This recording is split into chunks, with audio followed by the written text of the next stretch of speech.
البدع والأهواء، أهل البدع العقائدية وأهل البدع السياسية. نقول بيننا وبينكم السلف، بيننا وبينكم الكتب، كان فيقول البدع بيننا وبينكم. Bismillahirrahmanirrahim. Alhamdulillah wassalatu wassalamu ala Rasulillah wa ala alihi washabihi wa ba'd. Kita meneruskan pembacaan kitab Bulughul Maram yang ditulis oleh Al-Hafidz Ibnu Hajar Al-Asqalani rahimahullah.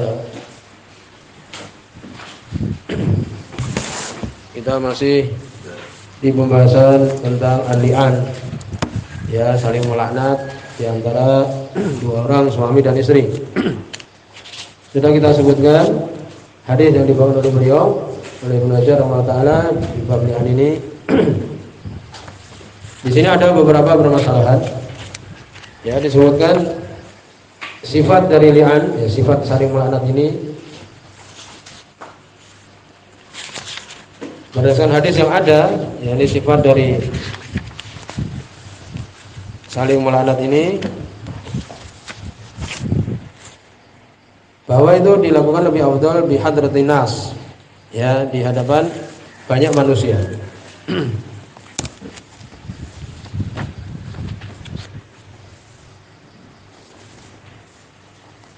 Kemudian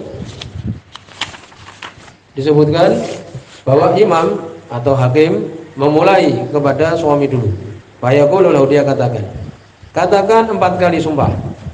Asyhadu billah anni laminas shadiqin, aku bersaksi dengan nama Allah bahwa aku adalah orang yang jujur terhadap apa yang aku tuduhkan kepada istriku dengan perzinahan ini, dan istriku telah berzina.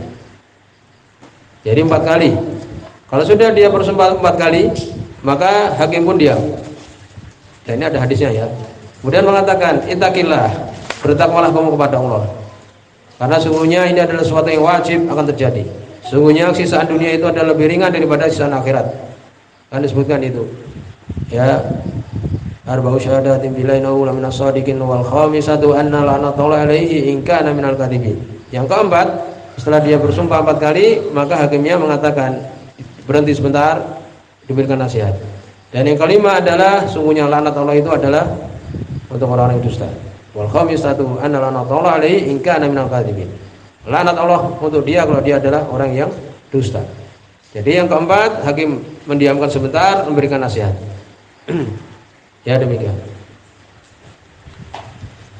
Ittaqillah, bertakwalah kamu kepada Allah. Wa ya'muru rajulan fayad'u yadahu ala fihi. Ya'muru rajulan, dia kemudian diperintahkan seorang untuk meletakkan tangannya di mulutnya.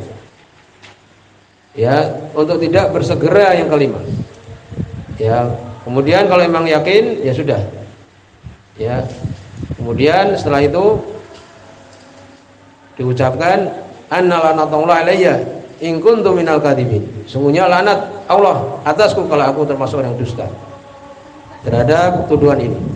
Kemudian setelah itu sudah selesai yang laki-laki, tsumma ya'muru bil mar'ah. Kemudian hakim ini, ya, memerintahkan yang istrinya mengucapkan dengan kalimat, ucapkan, aku bersaksi dengan nama Allah, asyhadu billah ana zawji hadza laminal kadhibin. Sungguhnya suamiku ini telah berdusta terhadap tuduhan dia kepadaku.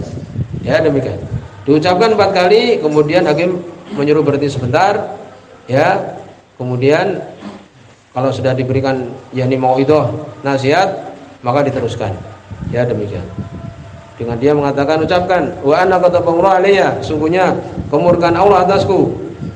Hingga nazauji hadza minas shadiqin, kalau suamiku ini termasuk orang yang jujur terhadap apa yang dia tuduhkan kepadaku.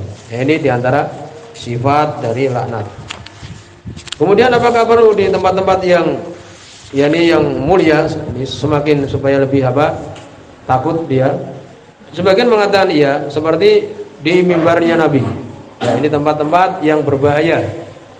Ya, ditakutkan nanti terjadi benar-benar apa yang diucapkan. Itu di sisi mimbar Nabi. Itu kalau di Madinah. Di Madinah itu tempat yang paling yakni berat adalah di mimbar Nabi. Demikian juga kalau di Mekah itu adalah bainar rukun wal maqam. Ya, antara rukun dengan maqam Ibrahim itu. Tempat sholat itu. Ya, ini pojok-pojok Ka'bah itu dan maqam. Itu kalau di Mekah. Kalau jadi tadi di Masjid Nabawi, kemudian Masjid Al-Haram, kemudian di Masjid Al-Aqsa. Di mana itu? Di Baitul Maqdis, maka indah Sohroh, di sisi Sohroh itu, batu itu.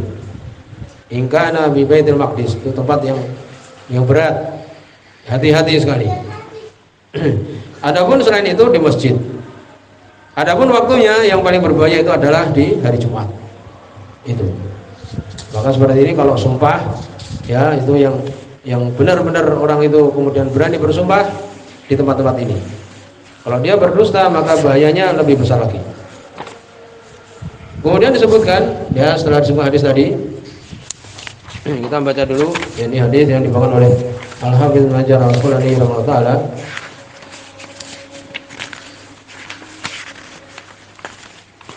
Berikutnya hadis 1095.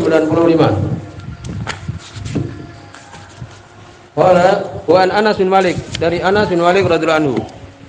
Dari sahabat Anas bin Malik radhiyallahu anhu, anna Nabi sallallahu alaihi wasallam qala, Nabi sallallahu alaihi wasallam beliau mengatakan, ini hadis muttafaqun alaih. Absiruha, lihatlah oleh kalian dia ini, yakni perempuan ini. Lihatlah perempuan ini. Fa in ja'at bihi abyad sabiton, kalau kemudian dia itu datang dengan putih sabiton, yakni anaknya itu yang keluar, yang lahir itu adalah putih sabiton, yakni disebutkan kamilul khalq, yaitu sempurna bentuknya, bentuk yang baik. Ya, warnanya putih anaknya, kemudian dia itu sempurna bentuknya. Ya, kadang kelihatan ciri dari anak itu. Bahwa li zawjiha, maka itu sebenarnya anak dari siapa? Anak dari suaminya. Berarti yang salah siapa? Yang salah adalah suaminya, telah menuduh berzina istrinya. Wa in ja'at bi akhal ja'dan. Kalau kemudian anaknya itu yang dilahirkan itu adalah akhal, yakni kohol itu kan celak. Ini matanya itu, yakni dia punya bulu mata hitam atau alisnya. Ya, alisnya itu hitam. Ja'dan disebutkan ja'dan yaitu apa? Pendek. Kalau bayinya kelihatan pendek, kemudian dia alisnya itu hitam, bahwa lilladzi ramaha bihi, maka dia itu miliknya laki-laki yang berzina dengan istrinya ini. Muttafaqun alaih. Ya, demikian. Allah Ustaz. Ya, demikian.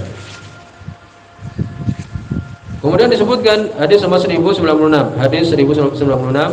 Wa Ibnu Abbas radhiyallahu anhu, dari sahabat Abdullah bin Abbas radhiyallahu anhu. Dari sini sahih. Ana Rasulullah sallallahu alaihi wasallam, sungguhnya Rasul sallallahu alaihi wasallam amara rajulan, ini beliau memerintahkan seorang laki-laki ayadha yadahu indal khamisah, meletakkan tangannya di alafihi, di mulutnya ketika yang kelima. Sebagaimana tadi disebutkan tentang sifatnya saling melaknat ini. Ya, indal khamisah alafihi, di mulutnya. Wa qala, kemudian Nabi mengatakan innaha mujibah, sungguhnya ini adalah benar-benar, yakni nanti benar-benar berpisah, dan ini suatu yang besar, suatu yang wajib. Rawahu Abu Dawud wa Nasai, diriwayatkan Imam Abu Dawud dan Nasai, wa rijalu thiqat, rijalnya adalah thiqat. Dari dua hadis tadi yang menunjukkan, hadis Anas tadi menunjukkan bahwa mula'anah boleh ketika apa? Ketika perempuan itu sedang hamil, ya sah sebagaimana tadi. Bahkan Nabi mengatakan lihatlah bagaimana anaknya. Ya, demikian. Kemudian bagaimana kalau kemudian sah? Ya sudah, berarti suaminya kalau sudah melakukan laknat seperti ini, maka anaknya tidak dinisbahkan kepada dia, karena dia sudah melakukan mula'anah. Dia tidak ingin untuk kemudian anaknya itu yang keluar itu adalah milik dia. Ya, karena berkaitan dengan warisan dan sebagainya. Kemudian juga tadi tata cara ketika melakukan mula'anah. Maka di sini ada beberapa permasalahan. Apabila seorang suami ya menuduh istrinya dengan zina, maka seperti ini apa?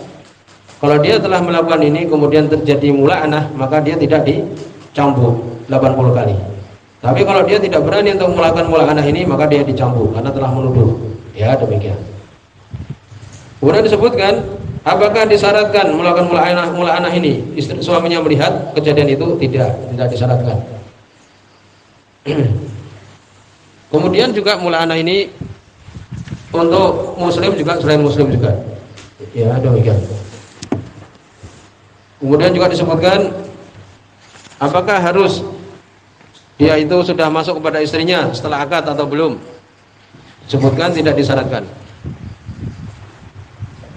Sampai di sini dulu. Subhanallahumma wa bihamdika asyhadu an la ilaha illa anta astaghfiruka wa atubu ilaik.